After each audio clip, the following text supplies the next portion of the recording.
观众朋友，晚上好，欢迎收看最新一期的子天访谈录 SD Talk Show， 我是子天 Schedule。Welcome to SD Talk Show. Welcome to Southern News Group. Hi, Danny. Hi, Sky. How are you? Very, very good. You know, our show is about business. Yeah. Our target audience are people who care about business, small business owners, investors. And a lot of people said they don't like politics. They said, you know, I'm just a business owner. I don't like politics. But, you know, if business is your profession, then politics is your business. Yeah. So with that, today, we appreciate our guest who reached out. Our guest, Mr. Vidal Martinez, who's running for Harris County Judge. Yes. And welcome to our show. So would you please say hello to our audience? Yes, Yes. please. Yes. Thank you so much. Yeah. Good to be here today. Thank you so much. Yes. So how do you like the weather, Judge? The weather? Yes. Well, the hot weather hasn't gotten us here yet. So The weather is not hot, but the race is hard. the race is Getting hot. hotter and hotter and hotter. Yeah. This is a very spirited race because it's such an important position. Yes. And the position requires, you know, somebody who's been here, knows how to act, how to exercise judgment, how to move bureaucracies, and how to plan budgets. And Harris County is the third largest, most populous county in the entire United States. Right. And so it's also has almost 5 million people by itself, which means that just Harris County is larger than 28 other U.S. states. Yes. Louisiana is smaller than Harris County. Yes. And it's also about an $8 billion budget. And so it's so important because counties in Texas are required to run the public safety, the criminal justice system, the public health system, and your transportation grid, Right. which means emergency management also. So it covers everything. Yes. Yeah. And there's three people that are in this race. I feel very blessed to be one of the three people out of a community of over, you know, in the Houston area's 7+ million people now. Right. And only one of three are going to gavel in on January 3 Right. next year, and I'm proud to be one of them. Right. And I'm blessed Right. that I'm in this position right now. Right. I know that a lot of our candidates, they are very excited and jump in to offer solutions and vision and all that. But to me, it's more important. We want to get to know the candidate, the person who will be our leaders. Mm-hmm. Okay. So with that, we want to get to know you a little bit on a personal level. How long have you lived in Houston? How did you come to Houston? Tell us a little bit about your personal background. Yes, I went to high school in El Paso, Texas. Yes. My family comes from 13 generations of what was then Spain, all the way back to the 1700s. And from Santa Fe, New Mexico, El Paso, Chihuahua, Mexico, and San Luis Potosí. And all of that, including all the property here, all the land in Houston, Right. was Spain. Yes. At that point for Yes. several hundred years. A lot of history, yes. And then became Mexico, and then of course became Texas in 1836 when Texas won its independence from Mexico. So my family's been around for the entire saga, if you will, So of Texas is not new to you. Texas is not new to me or my family. And like I said, we've been blessed. We can count 13 generations. And I came here, I went to University of Texas in Austin, Texas. Yes, sir. And then I came here to University of Houston Law School in 1975. I thought I would return back to El Paso after that. But my first job here was as a federal prosecutor. And I stayed here, and I met my wife and built my family, built my career here.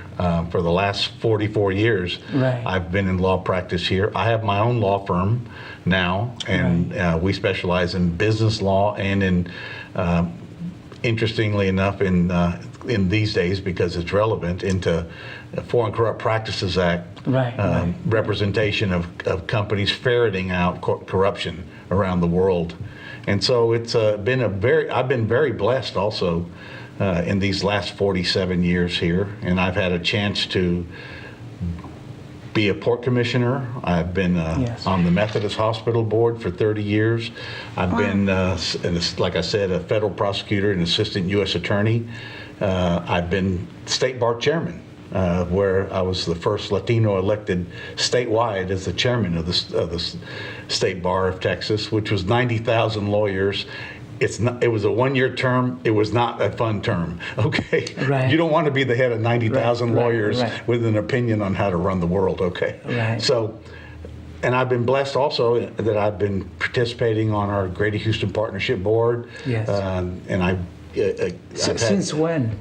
Oh, I was on there for from 1989 to 2002, so about. So you know our mutual years. friend, Mr. Jeff Mosley, Oh, sure. CEO. Yes, sir. Yes. Yeah, Jeff and I are good friends. Yes, I was on the interview committee that hired him, that brought him as the head of the Greater Houston Partnership. Yes, And it was awesome. He had a great run. Yes, and sir. then he was also, remember, a TxDOT commissioner after that. Rick Perry appointed him to the most powerful, transportation agency on that board. Yes. So he's done great. And then he was the head of Texas Association of Business in Austin. Yes, sir. He's a wonderful person, good judgment, and a good friend. Yes, I had the privilege to travel with Jeff Mosley and several leaders to several outbound trip missions. So I thought that was very interesting and very honor. So what is your view on the international relations in terms of economic developments? Will you be, because you will be the leaders of a county, and we have a lot of opportunity for developments, and a good leader does not just sit and wait for people to come. So what is your vision of foster economic development? I don't want to make it sound so much about me, but the state of Texas has a ranking system out there by your peer group in 127 different areas. And in the international law area, they pick 5 lawyers around the state who are the best international lawyers. Yes. And then they pick 1 out of those 5 that is the best. So I was ranked from 2002 to 2007 as the #1 best international lawyer by my peers in the state of Texas. So I have been representing international clients inbound from all over the world. And that's why when I was on the Port Authority, it was a perfect position because I was seeing a lot of the same clients, steel makers from Durban, South Africa, but companies from Chile, private enterprise coming from the Far East. So I've been in the business of being an international lawyer for many, many years. And that also ties into the Foreign Corrupt Practices Act, and that's why I'm considered an expert in that area. Yes. I believe in international trade, and this community, as you know, if you listen to Dr. Kleinberg from Rice, it's the most diverse community in America. Yes, and you are at the heart of it. We're in the middle of international it. trade. We're in the middle of it, and we're so geographically well located. We're the middle of all the rail lines. We're the middle of the highway system, and we have the Port of Houston. Yes. Now, who would have thought that our city leaders would build a port 50 miles away, and it's now the #1 foreign tonnage port in America? Yes. Who would have thought that? Only people in this community. Which is so critical. And so I've been around here for 47 years, and I helped build this community, and I helped make decisions for it. And I had my hand on the I-45 expansion, for instance. I was literally the chairman of the Transportation Committee at the Greater Houston Partnership, testifying for all of us in Austin for that now almost $9 billion project, which I think is vital. Right. And we put it at risk by suing the state. This commissioner's court put it at risk. So I believe in these infrastructure. I believe in business. I believe in diversity. I believe in legal immigration. I'm a Christian. I have a strong faith in God, and so does my family, and so do my children. And I believe in conservative business values and things that have built small business. And as you know, in the Latino community, much like the Asian community, small business is everything. Yes. And so it's we're the important. backbone of the economy. Exactly. And so we have to create the infrastructure that will make sure that small business thrives. And small business can't thrive with the crime wave. Yes. With the murder capital of the United States. Yes. With drug smugglers. Yes. With everything that's happening, with the human trafficking. I prosecuted them. I put those people in jail in the past. We're not going to be an open county anymore. We can't be the destination spot for almost 90,000 amnesty illegals that are here now. And with Title 42 about to occur and the lapse of it, it's going to be more. We're the biggest city, the biggest multinational city. We're going to be flooded with immigrants again. And so we're going to have a huge problem coming up from an infrastructure point of view, from things that you pay property taxes for transportation, for hospitals, for the criminal justice system. All of us pay for that through property taxes. Where are we going to gain this kind of cost reimbursement? Are we going to get it from the federal government? No, the way you do that is you stop being the rest stop for all of these amnesty. And most people, the small businessman, the immigrant, one generation, 2 generations away, maybe 3, they all have been spending decades building their businesses, building their families, getting them educated, making the next generation smarter than we are so that they can go farther than we do. And here we are with these immigrants that are going to be here for 2 or 3 years, and the county is paying for their attorneys right now. And we're giving them free housing, we're giving them free food stamps, we're giving them cell phones. And people are saying, we built all this. Why would we do that? That's a risk to small business, okay, with this crime wave. The other risk is an infrastructure risk too. Everyone who owns property, anyone who owns their business, is an area subject to flooding. We passed the biggest bond election the year after Harvey in August of 2018, $2.5 billion, the largest one ever in Harris County. 181 projects, not even a third of them have been commenced, and only 18 have been finished. So we have to get ourselves back into the contract with the voters. When we voted for the bonds, it was a place, had a map and a dollar amount that was specific. On 181 projects, this commissioner's court has reshuffled the deck, moved a bunch of that flooding inside of Beltway 8, and they're not taking it according to plan. On day one, I intend to get back to the original voter intent on flooding. And flooding affects everybody, as we know. There's no Democrat, there's no Republican, there's no small, big business. It affects everyone's houses, their commercial properties, or their industrial places where they work. And so I think that those are very important topics, the crime wave and the flooding and the transportation system that we have to small business. Right. I had a chance to review your past achievement. I mean, you seem to have done a lot, and you are capable of doing a lot. I mean, your talent could be put somewhere else. But why get into politics? I mean, why this position? Why now? I've spent my life supporting politicians, mostly all Republicans. About 5% were other office holders. But I've spent my entire life voting in Republican primaries since 1980, going to 3 conventions in Dallas with Reagan and Bush, in New Orleans in 88 and 92. I was a vice chairman of our convention we had here. I've always been in the business of supporting from the business community side and the Greater Houston Partnership side, or as a port commissioner, or as a state bar chairman, or as the ranking board member at Methodist Hospital, the #1 hospital in the state of Texas, in the biggest medical center in the world. Those were things that I was very happy to do and support in my role as a father, as a lawyer, as a businessman. Only recently did I see this crime wave that was affecting our community so badly. Only recently did I see this mindless bail bond reform settlement that has caused multiple bond felons to be out on the roads killing people just needlessly and wantonly. It is tragic what's happened there. That would be reason alone enough as a former prosecutor to step in to do something about it. Because this commissioner's court is not going to. They believe in decarceration, and they believe in defunding law enforcement. On day one, I'm going to cancel this bond settlement. On this, that's the first item. We start at 10 o'clock in the morning. By 10:20 in the morning, we'll have that vote. Okay, by 10:30 in the morning, I'm going to be funding law enforcement. I'm not going to be taking their money away. About a third of our sheriff's department, 5,000 people, have quit or retired.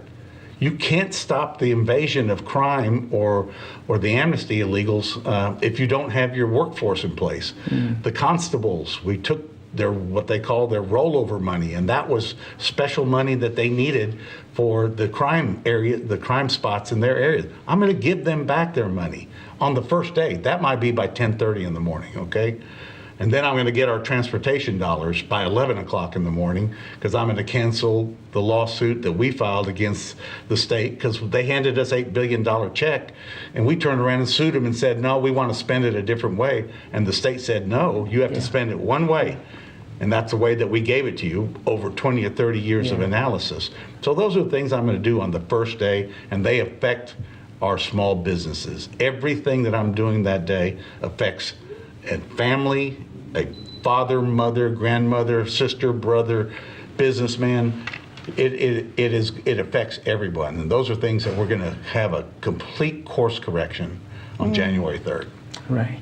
I don't know about you, Sky. For me, I want to make sure that a leader genuinely cares. Yeah. And to be caring, you must have a solid background. You cannot say you care for the people and then you have no solid involvement in the backgrounds. So what else is important for you when you choose a leader, Sky?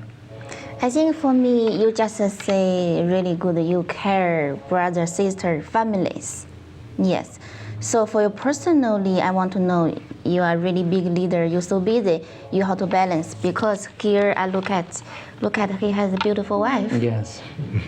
I do. By the way, what's your wife's name? Debbie Martinez. Miss Debbie She's Martinez. my best friend and the love of my life.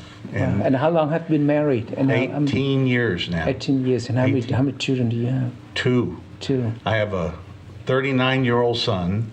I've been married twice. Yes. And my 39-year-old son is a lawyer. He went to Stanford, got an engineering degree and a history degree, and then Yale Law School, and he worked in New York. And he and his family finally moved back here a few years ago. So I have two grandchildren, one 7-year-old granddaughter and a 2-year-old grandson, with my son and his Venezuelan wife, who's a concert pianist, a world concert pianist. Right. My daughter is an epidemiologist with her family up in Boston right now at Massachusetts General, and she's got a 6-year-old daughter. So they were just here for Easter. So I have 3 grandchildren, and but none of them follow your footsteps to be an attorney. No, my son did. He went to Yale Law School. And now he just moved here, and he's a lawyer here. Yes. Oh no, much smarter than I am too. That's what you do. Yes. That's what you want to do for your children. Next generation. You want them to smarter. be faster and smarter and Standing have more on your opportunities. shoulders. You bet. Yes, sir. That's what you did. Yes. That's what your parents did for you, Yes, Danny. yes, That's yes, what sir. yours did. Yes. Look at the success you are today. Yes. You got there because before you, there were people that were doing the right things, building the right base for you, building the right infrastructure, and making good, sound business judgments with your tax dollars. So well, you seem to be very passionate about solving the problem. You seem to be able to see it in advance. I mean, the fact that you mentioned specific times of what items on the agenda, so that it shows that he does think ahead. Yeah. I want to focus. We got about 5-10 minutes left. Sure. Economic to me is very important. You cannot have a happy society without having wealth, without having a proper job. And so what is your plan for economic development for the county? I mean, we have a lot of land, we have a lot of opportunities. First thing I'm going to do is make sure that there's a rational tax system. Property tax system. Yes. We support all of our governmental services with property taxes, not sales taxes. Yes, sir. Okay? And who owns all the property in Harris County? Families and small businesses the majority of land is held in those two, not the big industrial corporations. You could put all the ship channel together and it still wouldn't be, it'd be single digit the size of in percentage of real estate in our So one of the most fundamental things you have to be able to plan on is a steady tax rate, a fair tax rate that delivers and returns services to you at the same time. We don't need to be in the business of spending tens of millions of dollars to build a tent hospital at NRG parking lot and never saw a single patient. That was a waste of your money and mine. Okay, this government budget, by the way, since Ed Emmett left in 2018, in 3 years, his budget was right at $4 billion. The budget right now, 3 years and 3 months later, is $8 billion. They doubled it. They doubled it by adding all these new social programs, by adding complete layers of bureaucracy where none were there before or needed now. We don't need an elections administrator who can't run elections, by the way. We don't need a whole department like that. So this is the kind of thing that you do from the government point of view to create wealth and prosperity in the public sector. And that's very important because you got to be able to depend upon what you're going to get and what you pay for. And it ought to be a fair trade. Right. In private sector, efficiency is very important. We constantly we want to make sure that we use our resources efficiently. But in the county level, in the government, how do they have a self-evaluation system to make sure that if you spend this much money, what a cost-benefit analysis? Well, you would think, Danny, because you grew up that way building your business, okay? It's hardly that. It's a political basis. But how do you know? It's a political basis without so much as the cost-benefit analysis being identified for you. So if you can win on a 3-2 majority, you can spend the money any which way you want. You can spend the money for early childhood education. We don't operate a single classroom in the county. There's 20 school districts. That's their job.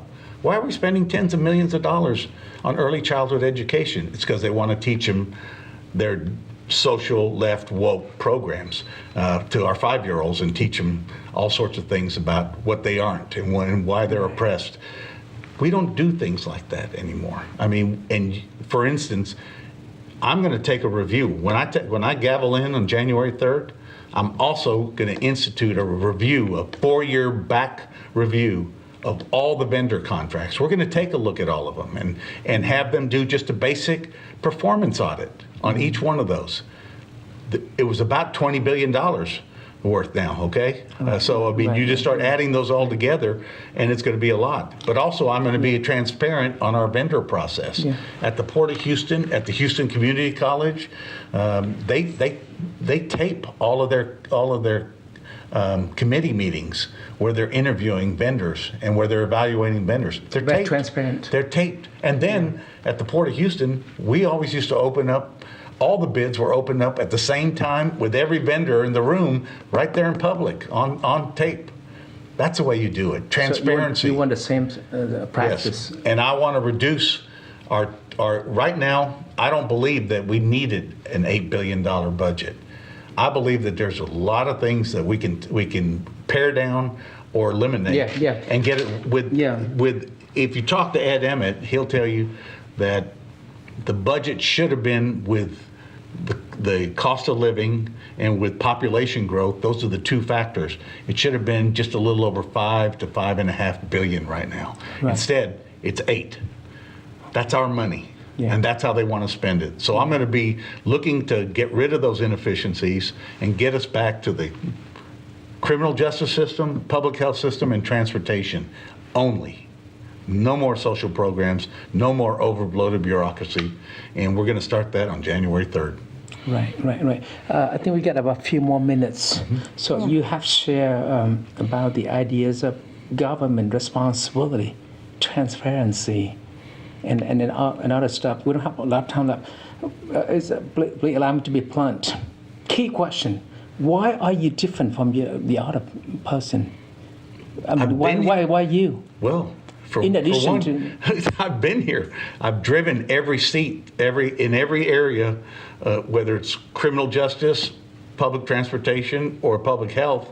I've been the driver for our community already.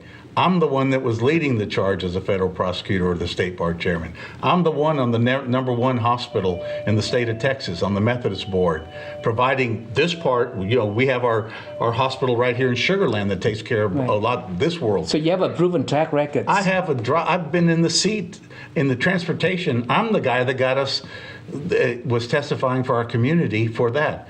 My opponent has been here less than 6 years, has no experience on any board, much less any giving to the party or giving to candidates, and didn't even vote in the flood bonds in 2018. So I don't want to disparage anything, but I have the experience and the first seat driving experience to be able to do it on day one. No on-the-job training. Is age a good determining factor for good wisdom for leaders? Because leaders, sometimes you need to get vision, but vision had to come up wisdom, right? Yes. And wisdom had to be accumulated through times. Exactly. So, I mean, do you think, I'm asking you a question. I've been in Houston since before my opponent was born. Okay, so I've been here 47 years. So you've been 37. I've been through everything here. The thick and thin. But also, when I came here in 1975, Harris County was 2 million people. Okay, now it's almost 5 million people. I've been here. I watched it grow. I watched us go through 2 recessions. I watched us when we were at the bottom, and then we came back to the top twice. And several presidents. Yeah. And I've been around for all the leaders. I've been involved in having a handle on, again, Port of Houston Authority or the Greater Houston Partnership Board for our community. But I've also been on community boards, the Boy Scout Board, Salvation Army Board. I've been honored in a lot of different respects. You're listening to our Talk TV talk show with our guest today, Mr. Vidal Martinez, who is running for the Harris County Judge. And he just shared with us about his qualifications and his track records. And is there anything else that you would like to add before we end? Yeah, I want an announcement for Mandarin to our audience. I don't know about the other audience. After today, the conversation, I want to go to vote for you. Thank you so much. I appreciate it. Thank you. Yes, sir. We appreciate it. The runoff 时间是5月24号的2022年 ，Runoff early voting 是5月16号到20号，请大家关注，然后并且去 vote。Vid 先生。Please exercise your right. This is so important because if you are not at the table, you will be on the menu. Don't complain after the elections and are not happy with all the results. I think we should give our guests an opportunity to make final words with our audience, if you will. I'm proud to be here. Yes, sir. I'm proud to have watched the Asian community grow. It is spectacular to have watched this story. And think about this for a second. Yes. I came here in 1975. Who else came here in 1975 and right before? The Vietnamese community. I've sat there and watched the tremendous success, the tremendous families that have been built here, the businesses that have done, your impact in the community, your conservative values. It's a tremendous thing to come from the Latino side and then watch your basically your cousins do the same thing. Yes. And so it's what a city. Huh? Yes. I love this place. So you've seen the wave, you've seen the transformation. I lived it. You lived it. Yes, I did. Yes, I appreciate that. And I've been here, and I'm proud to be here today, to be with you, Danny, and with you. And I'm just delighted. Like I said, I feel like one of the luckiest people in the world. 1 of 3 people out of 7 million around this area are going to be the next county judge. And that I'm sitting here talking to you about that possibility and likelihood is really a blessing. Thank you, thank you. Last question, and please be brief on this. What makes a great American nowadays?